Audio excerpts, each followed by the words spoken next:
This is the Bartholomew Town Podcast. All right, everybody, it's the most wonderful time of the year. Well, at least it's time for our year in review episodes here on the Bartholomew Town Podcast, kicking off today with a look back at the year in music here in Rhode Island. It's Bill Bartholomew here with you, as today I welcome Rhode Island-based music journalist Rob Duguay and Dave Podsnap, the owner of the Galactic Theater in Warren, and also the front person of the legendary Rhode Island-based band Sasquatch and the Sickabillies, as we look back on what has been a challenging, breakthrough, unique year in Rhode Island music. No question about it. So thanks so much, as always, for joining in. Remember to follow me on social media at Bill Bartholomew.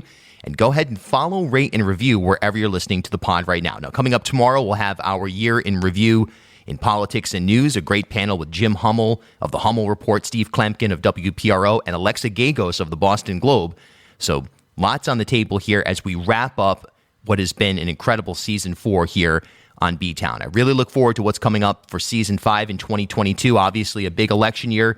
Lots to share with you. That'll all be ahead. For now, though, today, a look back at the year in music right here in Rhode Island on Bartholomew Town.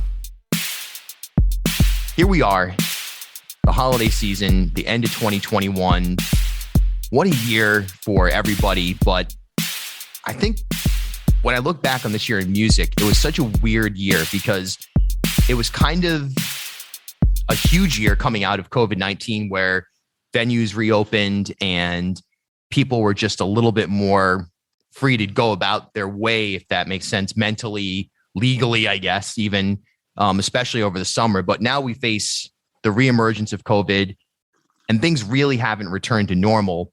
So I guess, we've got Dave Podsnap here of the legendary band Sasquatch and the Sickabillies, also the owner of the Galactic Theater, and music journalist extraordinaire based here in Rhode Island, Rob Duguay. So I guess let's talk about first, like, the infrastructure of music, and then kind of get into the creative side, anything you guys saw this year that was interesting. But Dave, I'll start with you. What's your year been like as far as navigating the realities of COVID and people's hesitation to go out and then that kind of changing to a certain extent? And now we're kind of getting into this moment where it's like, I don't know what we do. Yeah, the climate has shifted. It shifted several times. Like you just said, you summed it up. To elaborate on what you said, it went from full-blown locked in the bedroom, under the bed in the beginning of this, to let's go for a walk in the park without our masks. We'll be brave. And then it went to, I guess we can go to a concert now, but we have to wear our masks entering, to the TV saying you don't have to wear your masks anymore, and people just piling in while staff is still paranoid. This was like maybe a year ago. People were just bombarding into doorways. Don't worry, I'm safe. Or this or that, and whatever their excuse was, not regarding the staff or other patrons' possible continuing fear or paranoia or safety. And I had to police that, as I'm sure other venues and restaurants and stores, retail had to. We were basically the police of masks, safety, distancing, while we were trying to keep our, head above water. The thing is, after that happened, people started dropping their guard when the vaccines rolled out. And I still was trying to keep my room safe. Not an easy task when people are coming in beating their chests saying they're bulletproof. But respectfully, you have to, be neutral and tell everybody, just be cool. We've been through hell, and a couple of people you had to throw out gently. Please, we're not the place for you if you're going to come here cocky. We're all still trying to get through this. And then it turned normal for maybe a few weeks, and the room started packing, like you saw in Newport probably. And I was like, oh boy, I can't walk through this crowd, but I have to, So I stay at the soundboard a lot just to keep myself distanced, just in case, and then I've noticed, to finalize on this ramble, the last 2 weeks, it slowed down a little bit all over town. And what I'm seeing, even in Providence, some shows I've seen online, like that show should be packed, and it was a month ago. So I think the social climate of fear and carelessness is shifting again from what I'm seeing. So I don't know if Rob's seen that or if you've seen that, but it's definitely changing again. I hope it goes somewhere in the middle back to normal. Right. But I don't know. we're on a downslope. It feels right now. Yeah. And it was like a year ago, or even a little more than a year ago, that we all did this PBS piece that I did on venues navigating COVID. And Rob, I know one thing you were talking about then is like, the community is very strong here in Rhode Island. People are going to support venues in terms of dollars or energy or momentum, whatever it is, just to keep things going. Did you see that throughout the course of 2021, where even when it was risky to go out, quote unquote, or really risky, depending on the moment in time, do you feel like people did what they could to support their community? I think so. I think so. Like, in the safest way, where I think safety is the main concern here, right? That's like the key word of all this thing. Cause everyone wants to go somewhere that feels safe. Nobody wants to go somewhere where they feel like their health's in danger. Right. So I think because of people come out to shows, even on weeknights, like I do a Thursday night residency. I book a Thursday night residency the first month of every month at the Parlor, and every night's been great. Literally, like last time we did it, we had over like 70 people there on a Thursday night, which is kind of crazy because that usually doesn't happen a lot. So I think because people going out on odd nights, people attending open mics more often, people, just going to bars on a Tuesday and maybe watching a basketball game rather than staying at home and watching it. I think it's even just that. I think more people are willing to go out, but I do see how we're on this cusp of downward trend again because of the Omicron variant. And I think people are just trying to figure out like, what the heck am I going to do so I don't get this thing while still living my life and still doing what I want to do and not want to be indoors all the time.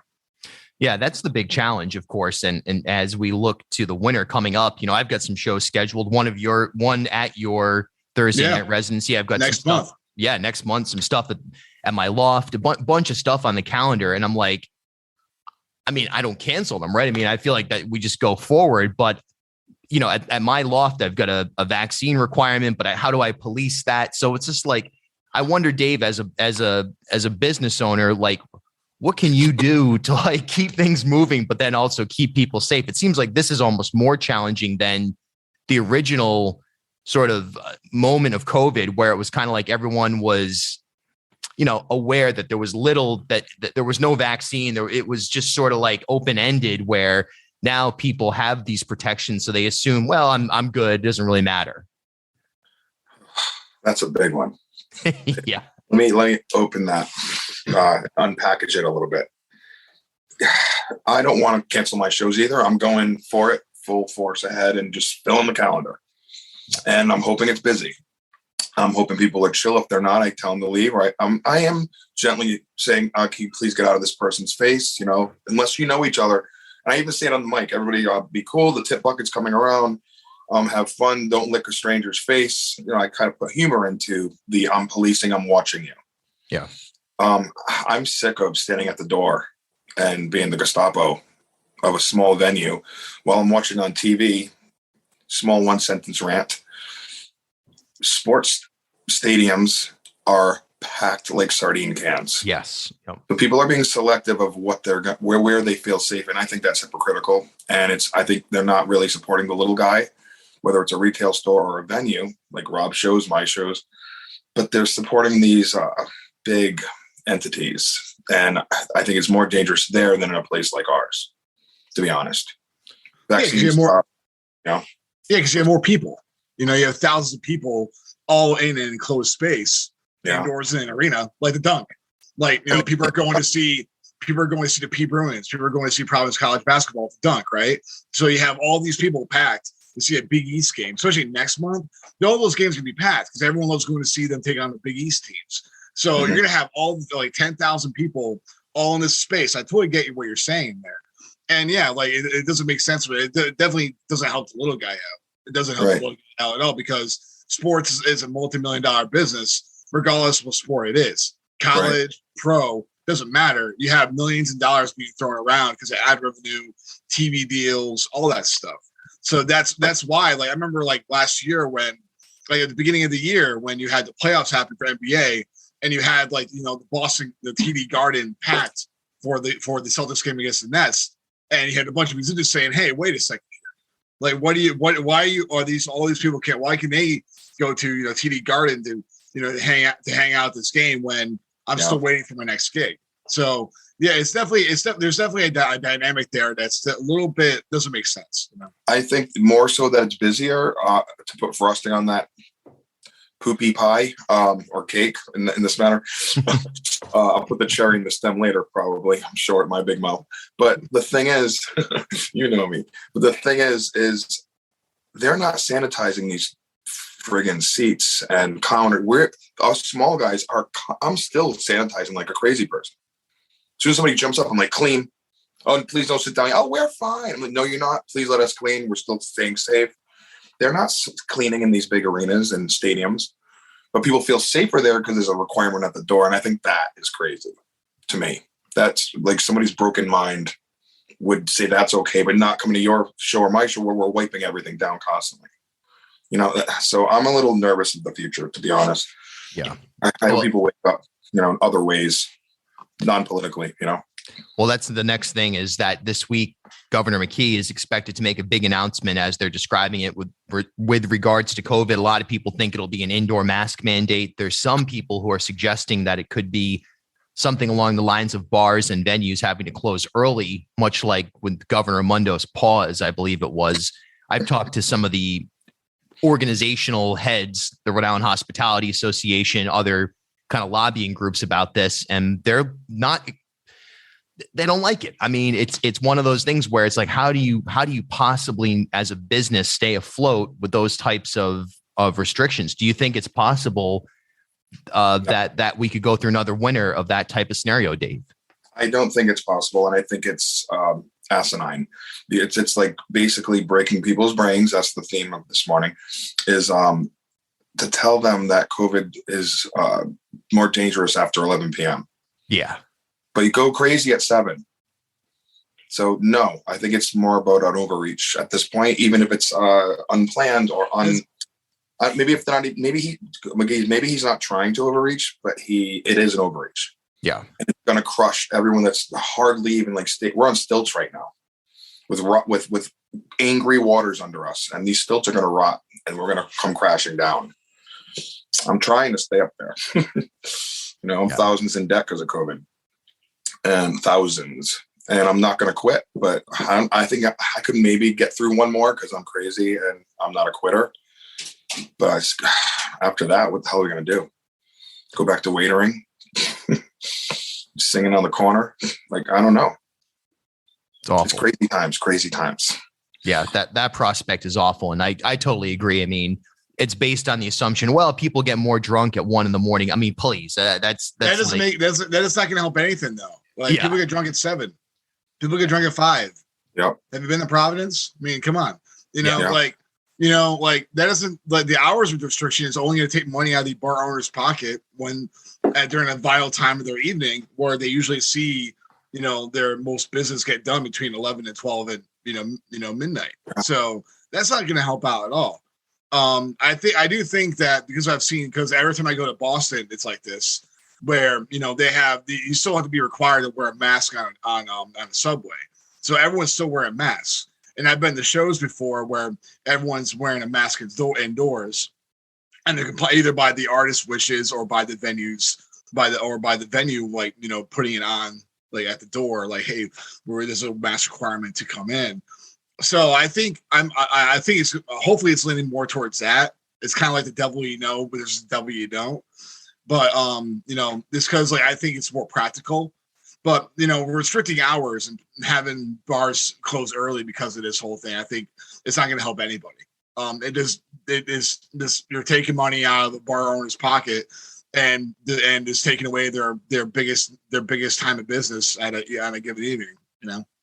Yeah, and further confusion too. Absolutely. Well, yeah. Do we have reservations? We still need to reserve a seat. I'm like, no, you can just show up now. Now we got to go. I'm sorry, it's 6 feet apart again. You need your mask to walk in, but once you sit down, you can lick your stranger's face. Yeah. Yeah. The way it's all being communicated is a major issue. That's the biggest issue, I think, with the whole thing. I completely agree with that statement right there, Rob, is that it's a moment where I was on the radio last week and I just kept saying, I don't know, people are calling up and saying either side of the debate that we should have a lockdown almost and everything should be restricted again. And some people are calling up and saying there should be absolutely no restrictions, no requirements. And it's like both extremes are obviously not appropriate, but where in the middle do we go? I mean, I don't know who knows. Yeah. I mean, but definitely putting the burden on small businesses and venues while you have basketball games with 10,000 people in an arena with no mask on. It makes no sense. Corporately funded and sponsored. So there's your answer. Here's the cherry on that frosting I was telling you I was going to say. I think maybe that's what they want. Yeah. Again, look at the small businesses. Look, sports is $1 million business.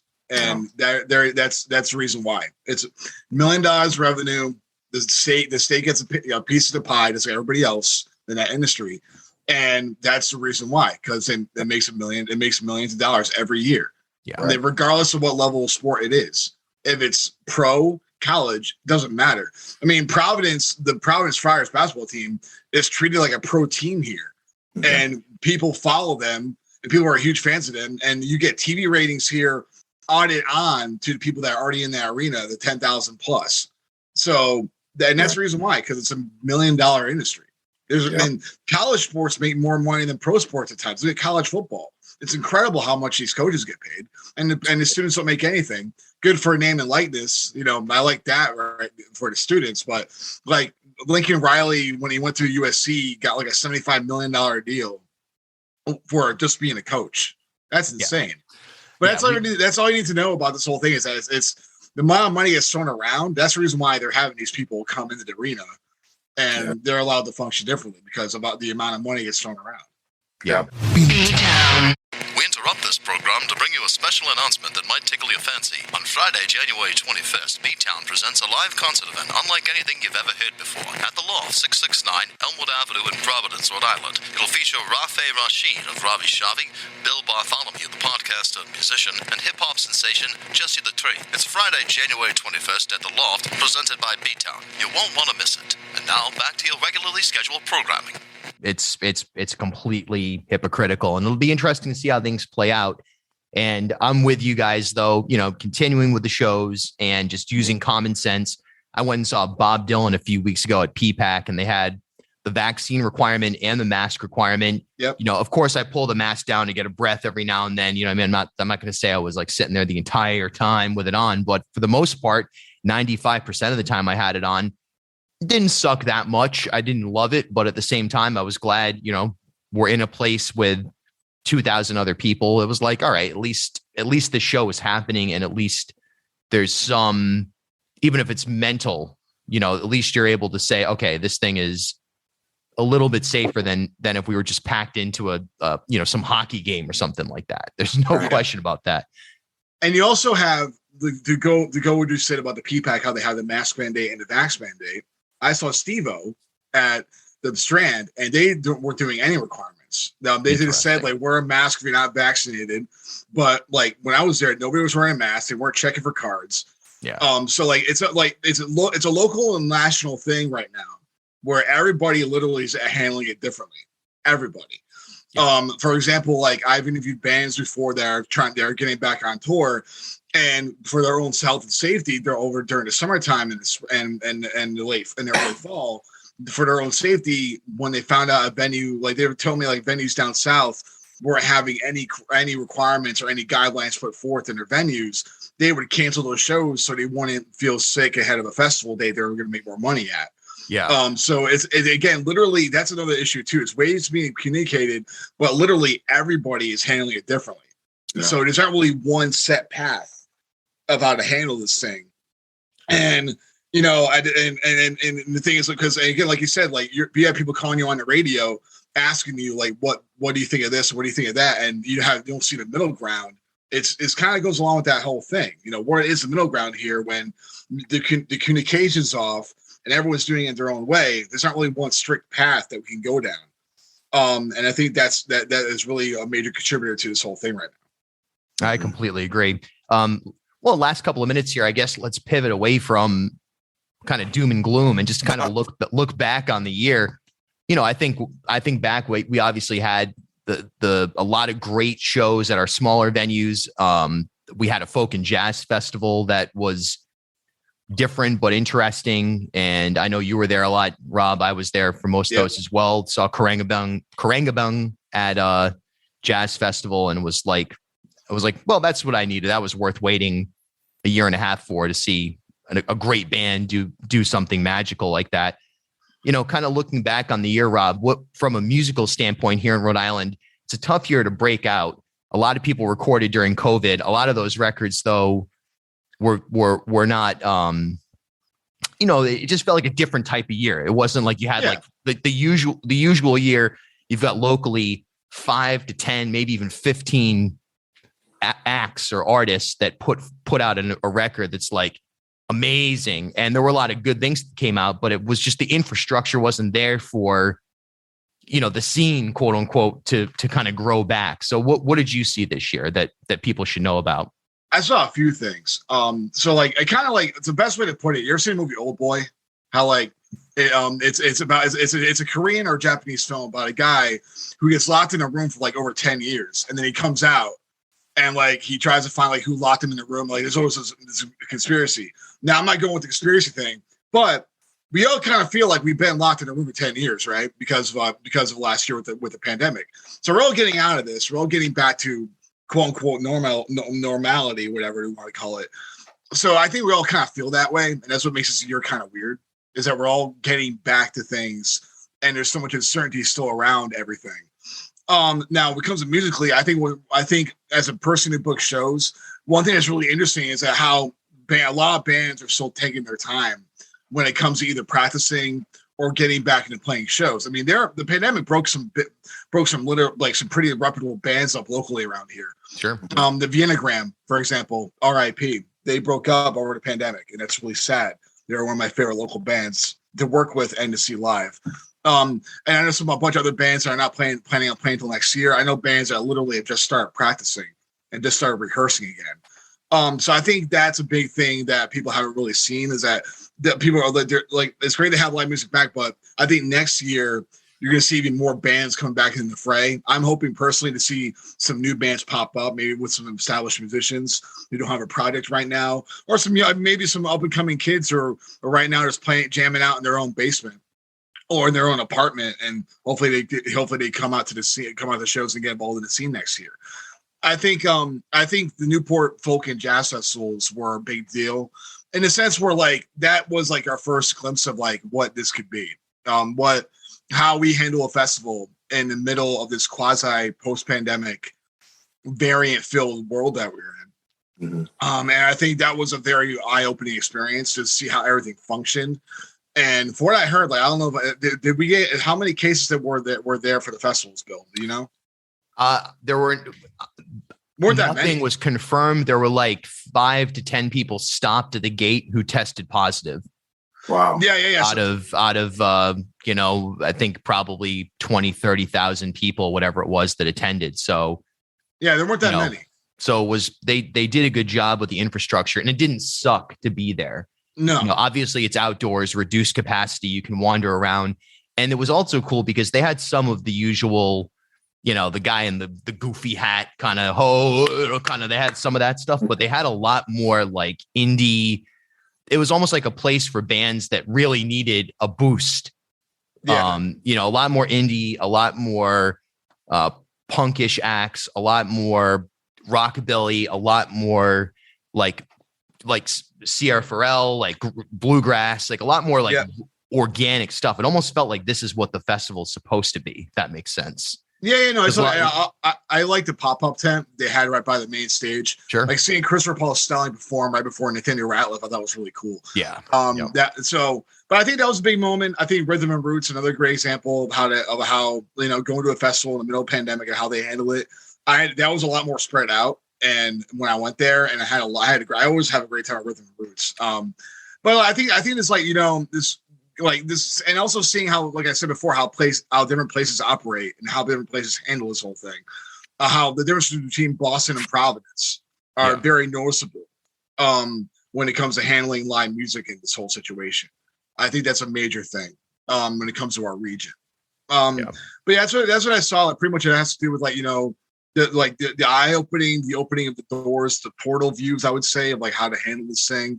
and how our reintroduction into, how to get some sort of normalcy out of this whole situation, while also seeing how we're all handling it in a wide spectrum of things. I think that's best way. That's my best response. Yeah. Yeah. And your end, Dave, what did you see musically?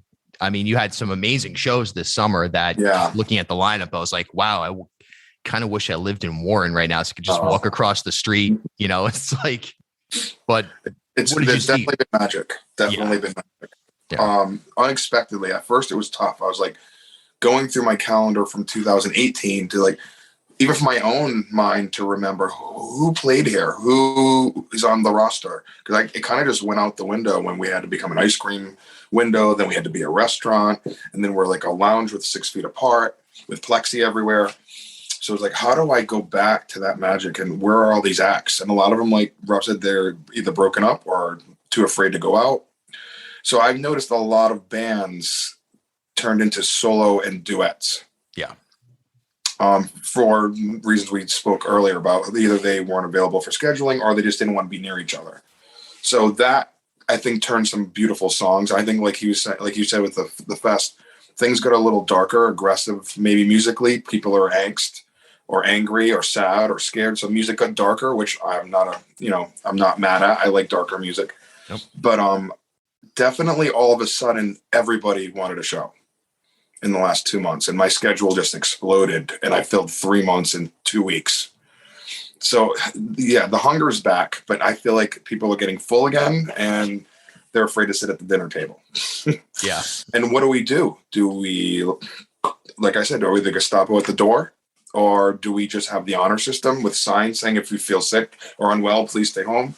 Because, devil's advocate over here, checking people at the door for their passports or whatever you want to call them. All the people I know catching it have fully vaxxed statuses, and they're not showing symptoms. The people that didn't have the vax yet stayed away sooner because they felt sick sooner. So I don't know what is going to beat this, if anything, except the honor system, and throw our stuff into the wind and just try to be normal, keep our liberty and freedom, at the same time being polite, which I think is the key ingredient to all this, is to be polite to each other. Yeah. But I don't think we should be looking at each other like each other's the enemy either. You don't have your vax, you don't have your card, there's that. It's like catch-22 all in every direction. Yeah. So I don't know what to do other than cross my fingers every night I walk in that door and hope I don't get sick again and someone else doesn't get sick. And we've been very lucky. I mean, I closed down as soon as I knew somebody was positive in there about 8-10 months ago. I closed for 4 days, had the whole place sprayed because, I'm paranoid. And before all this, trying to be safe, safety, Sam over here. So what do we do? Do we do what the government says, or do we do what our heart says? I don't know. I mean, I do know, but yeah, as a whole, what do we do as a society, as a community? Well, I mean, what are you going to do? You're going to you're not going to play at the small venue you said, because it got a little crazy, but in the same note, I'm not going into those venues. I went and saw Sierra Ferrell, actually. Funny you mentioned that. That was my first concert, or out in public, really, in 19 months. Wow. And I made sure I looked for a seat that didn't have people breathing on me. I had nobody around me, which was great. So I don't know. My answer is I don't know. Yeah. What do we do? That's my take as well. And that seems like the theme of the day. And hopefully we can ride this moment out. I mean, I remember when the Delta variant first came up, it was almost like, oh man, this is it. We're going back to lockdown. Yeah. And then it kind of eased up. Hopefully this is the same thing. Cases are skyrocketing, but then that's just a wake up call for people to not breathe all over each other when they're at hockey games. It's hard. I mean, you gotta be smart about this. You gotta be smart about this whole thing. You gotta respect people's boundaries and distance still. Yeah. If they want to give you a hug and you feel comfortable that way, okay. But that doesn't go for everybody. Right. I'm not hugging anyone. I'm hugging nobody. See, yeah, that's fine. That's cool. That's fine. I have given maybe 3 hugs, and there were half hugs. I blew out and held my breath. But it was people I haven't seen in a while. And I was like, oh, please. I watched myself for the next 3 days. I did the half hug, Yep. But it's scary. We need to hug more than ever right. Yeah. And also being polite is a major thing, Dave, that I couldn't agree more with. Like, the last thing I want to see, and I'm getting that feeling though, is that I don't want to have this whole thing pitting people against each other where oh, you're vaxxed means you're a bad person. You don't know what that person's body is like doing. Yeah, like that's right. How, there's people I know, there are people that are still iffy about getting the vaccine because either they have immune system problems or they have all these different things with their body that they say, oh, should I take it? And all I say is like, go to a medical professional you trust, and just talk to them about it. And if they have their best interests at heart, they'll give you their honest opinion of what you should do. Right. For example, a great example I like to bring up is Portugal. There's a recent news article about Portugal saying that we can't vaccinate any more people. We're at our limit of vaccination. Wow. And they reached 83%. So what do you do with the 17% that can't get vaccinated? Are you going to say they're bad people and you're going to tell them, hey, you're affecting my way up? No, because they honestly are doing it for their own good because not everybody can get vaccinated. Be polite. Just be understandable of other people, how we're all dealing with this stuff in different ways and a collective amount of trauma society-wise and worldwide at a global level. So keep that in mind before you cast stones at people because they're handling it in a different way than you are. Right. Don't fall into the fear and division that some people want to create for each other. Don't fall into it. Be polite. Be nice. Be kind. I'm trying to do my part with that. I'm being polite even to the jerks, to be honest. Yep. You gotta be. I'm sorry you're unhappy, sir. We're trying over here. If you're not happy, please, don't come back, blah, blah, blah. And don't escalate anything because everyone's unhinged right now in different ways. Again, we're all we all dealt with. I know people that lost both their parents because of COVID and they're still dealing with that. Yeah. And I almost lost my dad. Yeah, see? And that must have been really scary for you, Dave. Yeah. And I was in the hospital one night with a heartbeat of 220. So I know what it does. So it's crazy stuff. And we got to be polite and we can't chastise the people. The 17% may have just been sick a month ago. They're not this germ, bubble coming to burst next to you. But people, that's what they've been told and that's what they're doing. And I'm seeing it. And how do you get in the middle of it and not make a controversial conversation? Yeah. Just be cautious. Be cool. That's all you say. Be cautious and be smart about this whole thing. But also just be nice. Just be nice to people. Don't, if somebody's handling it different than you are, they're not the enemy. They're actually could be more your friend than anything. Yeah. So keep that in mind. Everybody should keep that in mind. Don't fall into the division and fear that we're being fed, that we've been fed over the past 2 years. Just don't fall into it. Just be nice to people. Be kind. I agree. Couldn't agree more. And a good way to wrap this up. Dave Podsnap, Galactic Theater, Sasquatch and the Sickabillies. Rob Duguay, Rhode Island's top music journalist, writes for, 20,000 different people. Providence Journal, Newport Daily News, Dig Boston, and many other distinguished publications. Thanks so much, gentlemen. Appreciate it. Thank you. Our pleasure. My pleasure, Dave. My pleasure, Dave. My pleasure, Bill. It's been great. You too. And come see me sometime. Yeah, absolutely. I need some ice cream. I need some grilled cheese in my life. I need some nachos. Seriously, I need one of you on my stage and one of you on the other side of the bar enjoying a grilled cheese. Awesome. Rhode Island's podcast of record, B-Town.